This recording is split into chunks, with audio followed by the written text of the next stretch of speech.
1995, a Lloret de Mar. És grega i catalana. La seva tècnica és tall en pedra.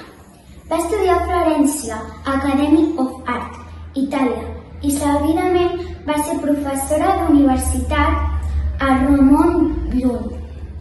Va participar a la Tribuna de Sal. Les seves obres més conegudes són L'Alba i Crepúsculo, Les Llúdrigues i la Flamenca. l'Angèlica fa obres de pedra. Ens agrada molt l'storyteller. També fa cares de persones i cossos amb diferents materials. I també fa cossos amb gent despullada. I també té una app que surten totes les seves escultures. Fa les seves obres al seu taller i posa les seves obres a carrers de Salt i de Lloret.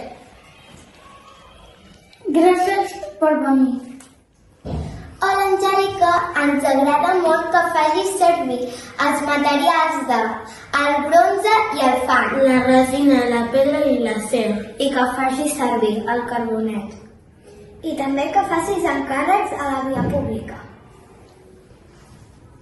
Un dia vam mirar la teva web i vam veure totes les teves obres. I et volem dir quines són les nostres obres preferides. La de l'Adrià, Onàs i en Derek són Les Llúdrigues, i la de la Marta Ionell, l'Alba i la Crepuscle. També ens agraden moltes més, però aquestes són les nostres preferides. Hola, Angèlica. Et volem assenyalar sobre què hem fet. Hem fet els nostres autorretrats amb ombres simulant que ho fèiem amb carbonet. I obres 3D en cartolines. I ens hem emportat les obres de fang a casa. Hola, Angèlica. Hem fet moltes escultures i amb molts materials. I hem utilitzat la teva tècnica, l'anatomia. He après a fer escultures gràcies a tu. Gràcies per ensenyar-nos tot això, Angèlica. Mira, Angèlica, quines escultures tan boniques!